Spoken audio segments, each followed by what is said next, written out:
Assalamualaikum warahmatullahi wabarakatuh. Oke, pada video kali ini Ibu akan membahas soal mengenai hukum Kirchhoff untuk rangkaian dua loop. Disimak baik-baik ya nak, karena penjelasannya agak panjang nih caranya. Jadi kalian harus memperhatikan step by stepnya ya, agar nanti apabila kalian menjumpai soal seperti ini, kalian tahu bagaimana cara menyelesaikannya. Yuk langsung aja kita cek ke soalnya. Perhatikan gambar berikut. Nah, ini adalah gambar contoh soal rangkaian dua loop ya. Nah, yang ditanyakan dari soal ini adalah tentukan arus listrik yang mengalir pada hambatan 4 ohm. Berarti yang ditanya adalah arus, berarti I yang mengalir pada hambatan 4 ohm. Nah, pada video sebelumnya untuk rangkaian satu loop, arus yang mengalir kan sama ya, karena rangkaiannya seri, jadi I-nya cuma satu. Tetapi kalau untuk rangkaian dua loop, arus yang mengalir itu berbeda-beda. Karena ini dilihat aja, gambarnya aja sudah cabang. Nah, sebelum kita masuk ke persamaannya, kita cek dulu nih di soal apakah sudah diketahui arah arusnya atau belum, atau sudah ada arah loopnya atau belum ya. Nah, kalau belum diketahui di soal, berarti tugas kita adalah menggambarnya terlebih dahulu. Nah, kalau untuk Ibu, untuk soal rangkaian dua loop, biasanya Ibu menggambar arah arusnya seperti ini. Nih, dari titik E ke F, kemudian ke A, kemudian ke B, ini adalah arus I1 ya. Jadi dari titik E, ini kita misalkan dari titik E ke F itu ada I1. Dari titik E ke F ke A, ini arus yang mengalir ada I1. Kemudian di sini juga ada I1 ya. Dari E ke F ke A ke B ada I1. Nah, kalau misalkan di soal diketahui di sininya R2 ya, berarti arus yang mengalir I2 ya. Sebenarnya untuk penamaannya itu tergantung di soal ya. Jadi disesuaikan saja sama soalnya nanti. Tapi kalau di sini karena tidak diketahui, maka Ibu menggunakan I1. Kemudian untuk dari E ke D, harus mengalir dari E ke D, ke C, ke B, ini ada I2. Berarti bisa kita tulis dari E ke D, ke C dan ke B, ini ada I2. Kemudian di sini bisa kita tulis di sini ada I2. Di sini juga ada I2. Kemudian di sini juga ada I2. Nah, kemudian dari titik B ke C itu harus yang mengalir ada dari titik B ke E, salah. Dari titik B ke E itu harus yang mengalir ada I3 ya. Kita beri nama I3. Nah, jadi setelah kita memberikan arah arus di soal, kita cek nih, tadi yang ditanyakan apa? Tentukan arus listrik yang mengalir pada hambatan 4 ohm. Berarti pada 4 ohm arus yang mengalir adalah I3 ya. Berarti yang ditanyakan adalah I yang mengalir pada 4 ohm, berarti yang sama dengan I3 ya. Nah, setelah kita gambar arah arusnya, sekarang kita gambar arah loopnya. Nah, usahakan kita menggambar arah loopnya itu searah dengan arah arusnya ya, agar memudahkan kita dalam perhitungan. Nah, untuk loop yang pertama nih, kita buat, nah kan arah arusnya begini, berarti kita buat arah loopnya searah dengan arah arus. Nah, ini adalah loop 1 ya. Kemudian untuk arah loop keduanya kita buat juga searah dengan arah arus, biar gampang nanti ngitungnya ya. Ini kita buat di sini ada loop 2 ya. Kita buat searah dengan arah arus. Di sini ada loop 2. Ini loop 1 ya. Nah, sekarang kita analisis satu-satu nih dari loop yang pertama ya. Kita analisis satu-satu dari loop yang pertama, yaitu menggunakan hukum 2 Kirchhoff. Ada yang masih ingat nggak nih rumusnya apa? Yaitu sigma V ditambah sigma I dikali R sama dengan 0. Nah, sekarang kita analisis nih jumlah tegangannya pada rangkaian pada rangkaian loop yang pertama. Nah, ingat ya, pada perjanjian hukum 2 Kirchhoff, ketika loopnya muter pertama kali menjumpai kutub apa nih? Kalau panjang plus, pendek min. Berarti kalau pertama kali dia muter ketemu kutub positif, kutub yang panjang, berarti nilainya plus. Berarti ini bisa kita tulis plus 3. Kita cek lagi di loop 1 ada tegangan lagi nggak ada, berarti cuma 3 doang ya. Kemudian karena arah arusnya searah dengan loop, berarti ini nilainya positif. Nah, untuk sigma I kali R nya, kan kalau pada rangkaian satu loop, sigma I kali R nya kan tinggal I dalam kurung R nya dijumlahin ya. Itu karena arus yang mengalirnya sama. Tetapi kita lihat dari gambarnya, ini arus yang mengalir pada loop 1 ini ada I3, ada I1. Nah, beda kan arah arusnya, berarti kita hitung satu-satu ya, kita masukkan satu-satu. Jadi loop 1 ini melewati hambatan 4 ohm dan hambatan 2 ohm yang ini. Nah, ketika loop 1 melewati hambatan 4 ohm, arus yang mengalir ada I3. Berarti bisa kita tulis I3 dikali R-nya 4. Kemudian ketika melalui pada hambatan 2 ohm, arus yang mengalir ada I1. Berarti bisa kita tulis I1 dikali hambatannya R-nya 2 sama dengan 0. 3 pindah ruas berarti menjadi min 3. Ini bisa kita balik ya. 4I3 ditambah 2I1 ya. Nah, ini adalah persamaan pertamanya. Ya. Ini adalah persamaan pertamanya. Untuk persamaan keduanya dapat kita cari melalui loop kedua. Langsung aja ya, kita ke loop yang kedua. Kita sekarang ke loop yang kedua. Sama ya, menggunakan hukum 2 Kirchhoff, yaitu sigma V ditambah sigma I dikali R sama dengan 0. Nah, sigma V berarti jumlah tegangan yang terdapat pada loop 2 nih. Kita lihat ya, loopnya pertama kali ketika muter ketemu kutub nih, pertama kali muter ketemu kutub yang panjang berarti positif. Berarti ini bisa kita tulis plus 9. Coba kita cek lagi ada tegangan lagi nggak ada, berarti 9 doang ya. Kemudian karena arah arus searah dengan arah loop, berarti nilainya positif. Kemudian sigma I kali R nya kita lihat nih, arusnya mengalir pada hambatan berapa aja.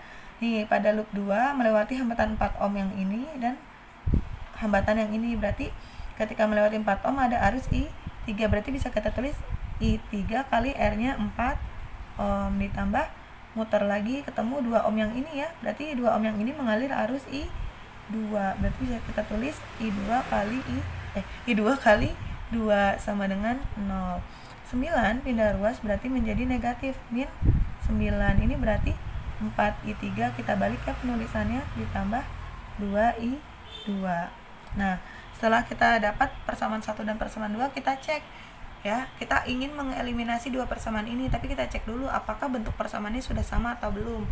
Pada persamaan 1 ini I3 plus I1, tetapi pada persamaan 2-nya I3 plus I2. Nah, ini beda ya, yang satu I1, yang satunya I2. Nggak bisa kita eliminasi, berarti salah satu harus kita substitusikan dulu, kita pecah dulu. Bagaimana caranya? Nah, ini yang Ibu bilang pada materi hukum 1 Kirchhoff ya. Jadi, hukum 1 Kirchhoff akan kita gunakan untuk rangkaian 2 loop. Nah, disinilah kita akan menggunakannya. Ada yang ingat nggak persamaan hukum 1 Kirchhoff? Bagaimana sih? Yap, betul. Persamaan hukum 1 Kirchhoff adalah sigma I masuk sama dengan sigma I keluar. Ya, kita lihat. Yang masuk ke titik ini ada I berapa? I1 dan I2. Berarti bisa kita tulis I1 ditambah I2. I masuknya yang masuk ke titik percabangan. Kemudian sama dengan arus yang keluar dari titik. Arus yang keluar ada I3. Nah, ini kalian terserah sih mau mensubstitusikan yang I2 atau mensubstitusikan I1, terserah. Kalau Ibu sekarang mau mencobanya mensubstitusikan yang I2 dulu ya. Berarti kita bisa menulis I2-nya sama dengan I3 min I1 pindah ruas berarti min I1. Nah, kita peroleh I2-nya seperti ini. I3 ditambah I1.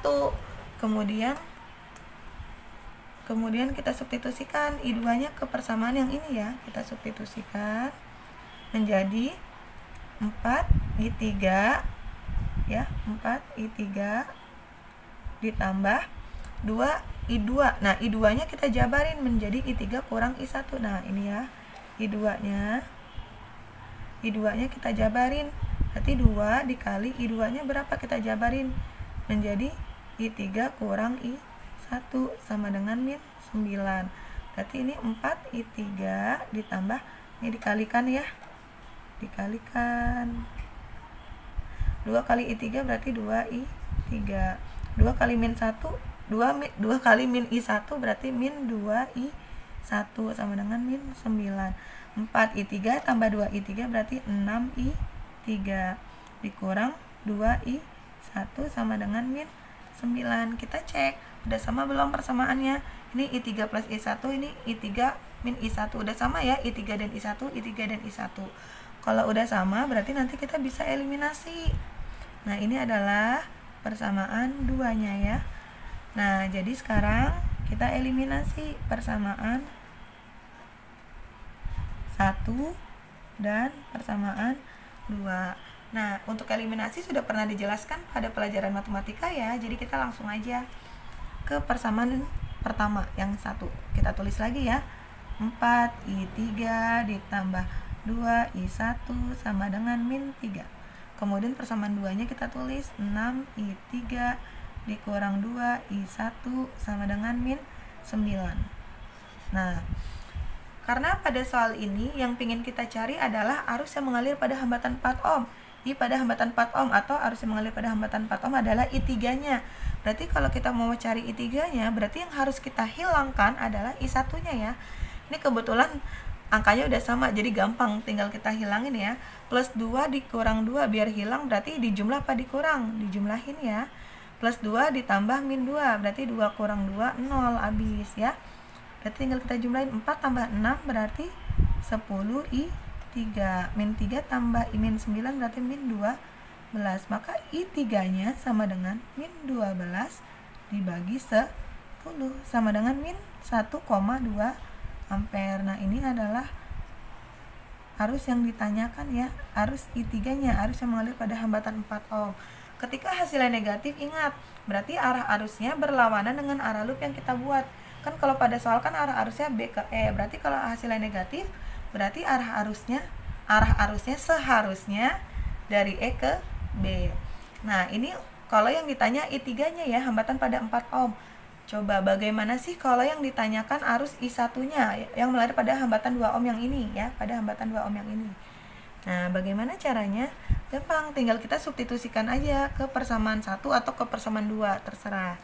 Berarti kalau untuk mencari I1-nya, tinggal kita substitusikan. Kita tulis dulu ya kalau Ibu ingin substitusi ke persamaan yang pertama. Tapi kalau mau pakai persamaan kedua juga boleh sih, bebas.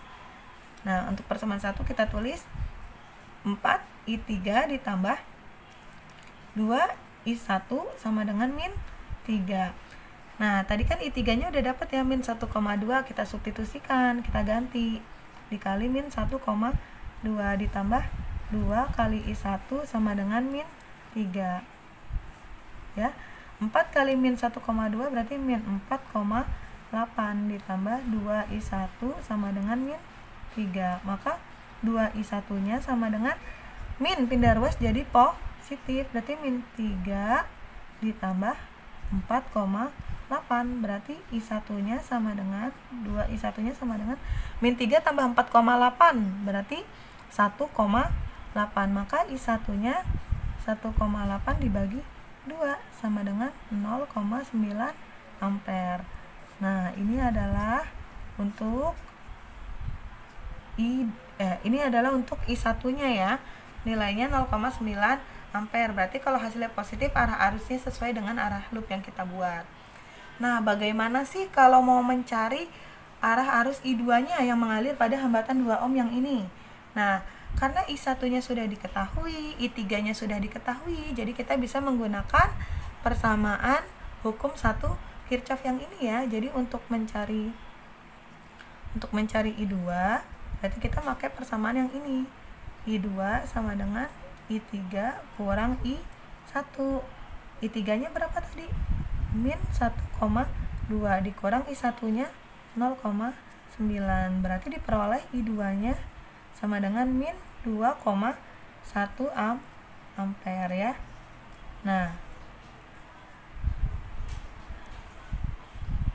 Nah, untuk I2-nya bernilai negatif, berarti arah arus I2-nya berlawanan arah ya. Ini kalau ini E ke D berarti seharusnya dari D ke E.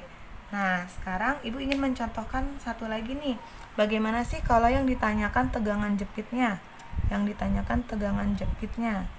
Yaitu misalkan Ibu contohin tegangan jepit untuk hambatan 4 ohm ya. Bagaimana tegangan jepit untuk hambatan 4 ohm? Tegangan jepit atau beda potensial kan simbolnya V ya. Berarti V pada 4 ohm atau bisa kita tulis VBE ya. V pada titik B dan E. Kita lihat pada titik B dan E ini terdapat tegangan nggak? Kalau nggak terdapat tegangan berarti rumusnya tinggal I dikali R. R yang digunakan adalah R pada titik B dan E ya. Tetapi kalau misalkan di titik B dan E terdapat tegangan berarti rumusnya V sama dengan V tambah I kali R pada sama seperti pada video sebelumnya ya. Udah langsung kita masukin aja. V pada titik B dan E berarti I yang digunakan I apa? I3 3, ini berarti bisa kita tulis I3 ya. Berarti I3 nya berapa? Min 1,2 dikali RBE, berarti hambatan pada titik B dan E, berarti 4 ohm. Berarti VBE nya sama dengan min 4,8 volt ya. Nah, seperti ini. Nah, nanti untuk mencari tegangan jepit pada hambatan 2 ohm dari titik E ke F atau dari titik E ke D, kalian bisa coba sendiri ya di rumah. Nah, Ibu ingin memberitahu satu lagi nih, kalau misalkan arah arusnya hasilnya negatif atau arah tegangannya hasilnya negatif, tetapi di option soal di ABCN itu nggak ada tanda minnya, itu nggak masalah ya Dek, cari aja angkanya yang sama seperti yang kita hitung, karena min itu biasanya tidak dipakai di soal karena hanya menunjukkan arah. Tetapi ada juga soal yang mencantumkan min dan plusnya. Cukup sekian penjelasan dari Ibu mengenai hukum Kirchhoff untuk rangkaian 2 loop. Semoga dapat dipahami ya, Nak. Terima kasih sudah menonton video ini. Jangan lupa like, komen, subscribe, dan share ya ke teman-teman yang lain. Semoga bermanfaat. Assalamualaikum warahmatullahi wabarakatuh.